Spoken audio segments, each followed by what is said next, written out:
नमस्कार, मैं भूपेंद्र पटवा। एकता न्यूज़ में आपका स्वागत है। चलते हैं खबरों की ओर। धमतरी जिले के सिहावा विधानसभा में 11 जनवरी को भेंट मुलाकात के बाद 12 जनवरी को मुख्यमंत्री ने जिला प्रशासन की समीक्षा बैठक ली। बैठक के दौरान कुरुद बीईओ और मगरलोड तहसीलदार को फौरन हटाने के निर्देश सीएम बघेल ने दिए। दोनों अधिकारियों के खिलाफ गंभीर शिकायतें मिली थी। बैठक के बाद सीएम ने प्रेस वार्ता की। सीएम ने पत्रकारों के सवालों का जवाब देते हुए कहा कि प्रधानमंत्री आवास योजना में लोगों को राज्य सरकार भी पैसे दे रही है, लेकिन विरोधी दल अफवाह फैला रहे हैं। सीएम ने अधिकारियों को निर्देश दिए कि आगे से हितग्राहियों को पैसा देते समय मीडिया को भी बुलवाएं और फोटो जारी करें। इसके अलावा धमतरी में एक अंग्रेजी महाविद्यालय की जरूरत को भी सही मानते हुए सीएम ने अगले शिक्षा सत्र से अंग्रेजी महाविद्यालय शुरू करने का आश्वासन दिया। साथ ही हाथियों की समस्या को भी सीएम ने स्वीकारा और इसके लिए कई उपाय उन्होंने बताए ताकि इंसान और जानवर दोनों रहे, लेकिन उनके बीच द्वंद्व न हो। आंदोलन किया, ये केंद्र की योजना है, लेकिन इसमें राज्य सरकार पैसा रोक। जब आप जाते हैं ना लोगों को, सुनो मिस्टर, जब आप जाते हैं तो यहाँ कैमरा के सामने झुक के जाया करें, है ना, सीधा न जाए। भाजपा ने अभी जो पिछले दिनों लगातार पूरे शक्ति आंदोलन किया, उसमें आरोप राज्य सरकार के ऊपर में है कि केंद्र की योजना को क्रियान्वयन करने में फेल कर रहे हैं। ये हमारे जनता के लिए बहुत बड़ी घातक है करके जगह जगह आंदोलन किए। बहुत बढ़िया सवाल आपको क्या? देखिए, पहली बात तो ये है कि नाम तो प्रधानमंत्री आवास का है, लेकिन 50% राशि राज्य सरकार का है। आधा पैसा दे रहे हैं वो, और नाम प्रधानमंत्री आवास है।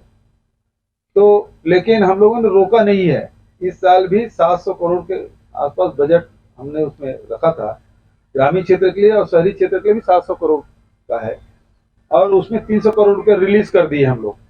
और जिनके अधूरे थे मकान, या प्रथम किस्त मिल गया था, दूसरी किस्त मिल गया था, उन सबको राशि दी जा रही है। मैं समझता हूँ इस जिले में कितना हुआ है?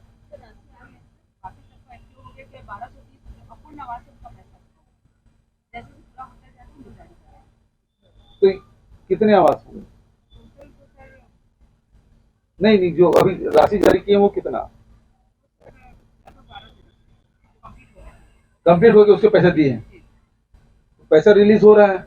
बल्कि अब एक काम करिए, जिसका पैसा रिलीज कर रहे हैं ना, उसके साथ फोटो खिंचवा के पत्रकारों को दीजिए, या ग्रुप में हर जनपद क्षेत्र में इस प्रकार से जनपद के सीईओ को बोलिए कि वहां जब राशि वितरण कर रहे हैं तो पत्रकारों को बुला के तो उसके सामने वितरण करें, तो इनको भी पता चल जाएगा, और भारतीय जनता पार्टी जो दुष्प्रचार कर रही है उसका जवाब भी हो जाएगा। ठीक नहीं, सिंगल और सेपरेट जी। आपके बेटा का नाम भूपेश नहीं ना? कल तो मिला था संतोष बघेल का लड़का, नाम भूपेश बघेल जी। बताइए प्रेम जी। महोदय जी, आपके द्वारा धमतरी जिले में 6 आत्मनिर्भर विद्यालय खोले जी, लेकिन आगे पढ़ाई के लिए इंग्लिश मीडियम के माध्यम से कॉलेज की व्यवस्था नहीं है जी। मैं चाहूंगा कि धमतरी जिले मुख्यालय में एक इंग्लिश मीडियम का कॉलेज खोला जाए।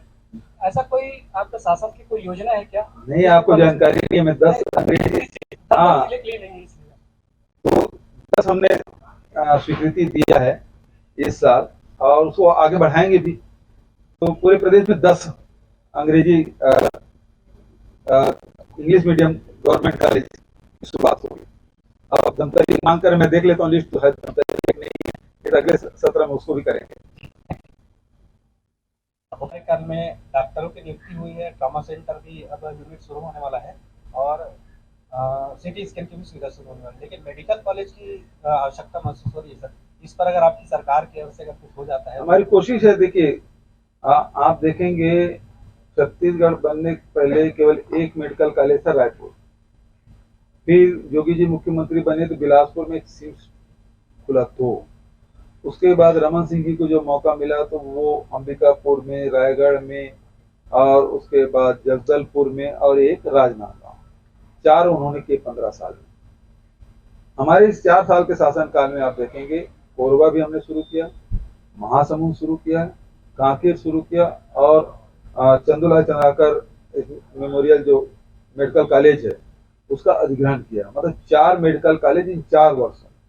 और इस साल भी हम लोग मतलब पहले तो लोकसभा हिसाब से हम लोग सोचा कि एक लोकसभा में हो, तो जांजगीर लोकसभा एक भी मेडिकल कॉलेज नहीं, वहाँ हम लोग अभी प्रस्ताव बना के भेजे हैं। दूसरा, कवर्धा में राहुल गांधी जी घोषणा किए थे तो उसको हम लोग शामिल किए। 2 मेडिकल कॉलेज इस साल के लिए किए हैं। आगे समय बिल्कुल आप ठीक कर रहे हैं कि अब कांकेर हो गया है तो आपके नजदीक में, और यहाँ भी हो, तो हमारी कोशिश ये है कि पहले लोकसभा कंप्लीट कर लें, फिर जिलों में जितने बड़े जिले हैं वहां भी हम मेडिकल कॉलेज खोलें ताकि डॉक्टरों की भी उपलब्धता हो। लोगों को जब मेडिकल कॉलेज खुल जाता है तो इलाज की भी सुविधाएं होती है। तो हमारी कोशिश उस प्रकार से है। कुछ सालों में हाथी आए थे, लेकिन बाद में वो मुसीबत बनते जा रहे हैं, बड़ी चुनौती बन गए हैं। धमतरी का वन विभाग उस स्थिति के लिए कभी तैयार नहीं था और अभी भी वो अपनी सारी कोशिशों के बाद नुकसान को रोक नहीं पाते हैं।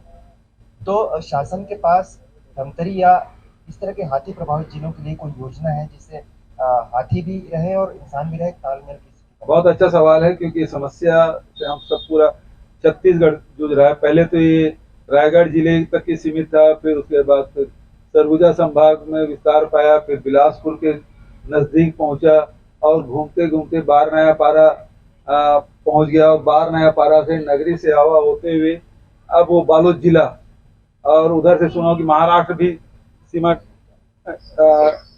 पार कर रहे हैं। तो एक पूरा एक चक्र हो गया समझ लीजिए। थोड़ा सा राजनांदगांव कवर्धा थोड़ा सा बच गया, नहीं पूरा एक चक्कर गोल चक्कर हो जाता है।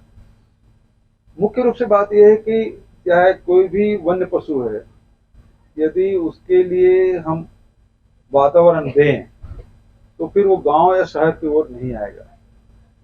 हाथी के लिए सबसे ज्यादा जरूरी है पानी और उसके भोजन, और उसके भोजन में जैसे पसंद बांस है, केला है, बरगद के पत्ते हैं, पीपल के पत्ते हैं, इस प्रकार के पत्तों को ज्यादा पसंद करते हैं। और इसके प्रयोग के तौर पे हम लोगों ने जैसे बार नया पारा है, बिलासपुर कौन सा है, अचानक मार में वहाँ ये वाटर रिचार्जिंग प्रोजेक्ट लिया गया, नरवा प्रोजेक्ट। तो अचानक मार के जंगलों में खूब पानी हो गया। हम लोग 2019 में उसकी शुरुआत कर दी थी, तो पानी खूब हो गया, बांस पहले से थे। स्थिति ये हुई कि पिछले साल वहाँ 21 हाथी आए। कभी एक आध दो हाथी आके वो निकल जाते थे, 4-8 दिन से ज्यादा रुकते नहीं थे। लेकिन इस समय 21 हाथी आए और जब गए वहां से तो 23 हो गए थे। तो वहां आराम से रुके। तो यहाँ भी हम लोग नरवा का प्रोजेक्ट लिए हैं। फॉरेस्ट डिपार्टमेंट के अधिकारियों से मैं हमेशा ये कह रहा हूँ कि जहाँ जहाँ हाथी पाए जा रहे हैं वहाँ उनके जो भोजन जो पसंद करते हैं, खासकर बांस है, केला है और दूसरे प्रकार के जो चीजें हैं जो पसंद करते हैं, उनको नाला के किनारे लगा दें, तो वो हाथी फिर गांव की तरफ नहीं आएगा, तो नुकसान नहीं होगा। क्योंकि वो उनको भी रहने का अधिकार है, हमको भी है। तो ये मानव हाथी द्वंद्व ना हो, इसके लिए हमारी कोशिश है। विधानसभा में जहाँ पहुंचे हैं वहाँ टाइगर रिजर्व भी है, हम जाते हैं मंडला जाते हैं, कहाँ किस लिए जाते हैं। तो इस तरह क्योंकि वनों की काफी संख्या है, जंगल भी है काफी, तो इस वक्त अगर ध्यान दे सरकार तो इसके लिए मील पत्थर भी साबित हो सकता है। बिल्कुल सही। देखिए, एक तो हमारे नगरी इसमें धमतरी जिला की नगरी विधानसभा घना जंगल है। टूरिस्ट के लिए बहुत सारी चीजें हैं, जिसमें 7 पहाड़ भी है, बांध भी है सुंदर सुंदर, और दूसरे बांध में तो केवल पानी दिखता है। यहाँ तो घने जंगल है, पहाड़ी भी है, बांध में पानी भी है। तो प्राकृतिक रूप से बहुत खूबसूरत नंबर 1। और दूसरा ये महानदी का उद्गम स्थल है। तीसरा श्रृंगी ऋषि का आश्रम है। तो धार्मिक पर्यटन के हिसाब से कहें, चाहे वो ऐसी पर्यटन के हिसाब से कहें, उस सब के हिसाब से बहुत ही ये बढ़िया जगह है। और हमारी कोशिश है कि लगातार जितने भी पर्यटन स्थल है उनको चिन्हित की जाए। पहले तो ये रहता था कि नक्सल के नाम से कोई आना ही नहीं चाहता था। अब यदि ये पहला सवाल होता आप लोगों की तरफ से नक्सली समस्या के बारे में, लेकिन अभी तक कोई पत्रकार इसके पूछे नहीं है। इसका मतलब ये है कि वो काफी सिमट गए हैं। कभी कभी ट्रांजिट इसमें आते होंगे, नहीं तो यहाँ भी बड़ी बड़ी घटनाएं हुई है ना। तो अब उसमें काफी कमी आई गई। जब वो कमी आई है तो लोग पर्यटन की ओर, अब देखिए जगदलपुर में फिल्मांकन भी शुरू हो गया है ना। टीवी सीरियल की भी शूटिंग होने लगी है, फिल्मों की भी शूटिंग होने लगी है। तो अब वो परिवर्तन दिखाई दे रहा है। अभी लगातार हम लोगों ने आदिवासी नृत्य महोत्सव लगातार 3 साल से करा रहे हैं। दुनिया भर के लोग आ रहे हैं, और आ रहे हैं तो उनको घूमने के लिए भी भेजते हैं। जाओ जगदलपुर जाओ, जाओ बाहर नयापाड़ा जाओ, तो बिलासपुर जाओ, सतरेंगा जाओ, तो इस प्रकार से हम लोग घूमने भेजते भी हैं। तो वो लगातार अब मतलब टूरिस्ट के हिसाब से लोग अब आना शुरू किए।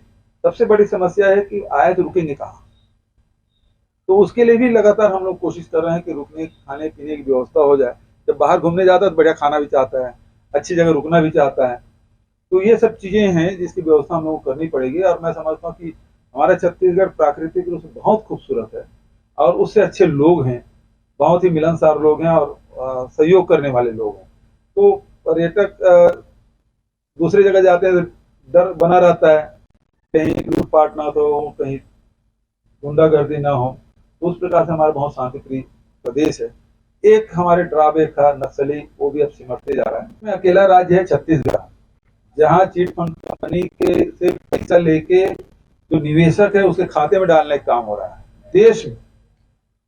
और इसमें सबसे पहले राजनांदगांव में, फिर बिलासपुर में, आपके धमतरी जिले में थोड़ा सा हुआ है, रायपुर जिला में हुआ है। हमारी कोशिश ये है कि क्योंकि उसमें प्रक्रियागत बहुत सारी मतलब लंबा प्रक्रिया है, क्योंकि कोर्ट के आदेश के बिना हम लोग उसको पूर्ण नहीं कर सकते, तो उसको पहले कलेक्टर और एसपी लेवल पे उसके पूरा कार्रवाई कर लेते हैं, फिर कोर्ट में प्रस्तुत करते हैं, फिर उसके बाद वहां से कोर्ट के ऑर्डर करके फिर उसकी कुर्की कराते हैं, और जब पैसा आता है तो फिर वापस कर रहे हैं। ये दूसरे राज्य के लोग हमसे पूछ रहे हैं कि आखिर आप लोगों ने कैसे कर लिया। आपको याद होगा कि सुप्रीम कोर्ट ने भी लोढ़ा कमेटी गठन किया है, लेकिन आज तक पैसा वापस नहीं हुआ। सहारा भी पैसा नहीं हुआ, हमें राजनांदगांव में पैसा दिलवा भी दिया। तो हमारी कोशिश ये है कि जितने निवेशक हैं उसको पैसा वापस आए, लेकिन प्रक्रिया के कारण थोड़ा विलंब तो हो रहा है, ये बात को मैं स्वीकार करता हूँ। पहली बार ऐसा हुआ पूरे देश में कि छत्तीसगढ़ में निवेशकों का पैसा वापस होना शुरू हुआ है। मैं फिर से कलेक्टर एसपी दोनों को निर्देशित करूंगा कि इसमें तेजी लाए। वनांचल क्षेत्र है, लेकिन सर यहाँ सोनोग्राफी सेंटर की पहुंच जल्दी है नगरी में। यहाँ कोंडागांव तक की महिलाएं सोनोग्राफी के लिए धमतरी तक सफर करती काफी दूर होती है, काफी परेशानी की समस्या करना पड़ता है। कम से कम सोनोग्राफी सेंटर की आवश्यकता महसूस। ठीक है दोस्त, चलो जी। मगर सर जी वहाँ जो निर्माण कार्य हो रहा है, इतना गुणवत्ताहीन निर्माण कार्य हो रहा है जी। जिला पंचायत सदस्यों ने उनको जांच के लिए भी वहाँ पे किया था जी। जांच का आदेश नहीं आया, मगर उसके बाद भी उसी ठेकेदार से वहाँ निर्माण कार्य करवाया जा रहा है, जो बड़ा दुखद बात है। इस क्षेत्र के किसानों को आने वाले दिनों में नुकसान होगा उससे। आप तो उनको फायदा पहुंचाने के लिए आदेश जारी कर दिए हो कि नहर नाली बने अच्छे से। ठीक है, नहर नाली के बारे में गुणवत्ता को देखते हुए ध्यान रखते हुए उसकी जांच करवाई जाए उस चीज पर ही। ठीक है, ये बात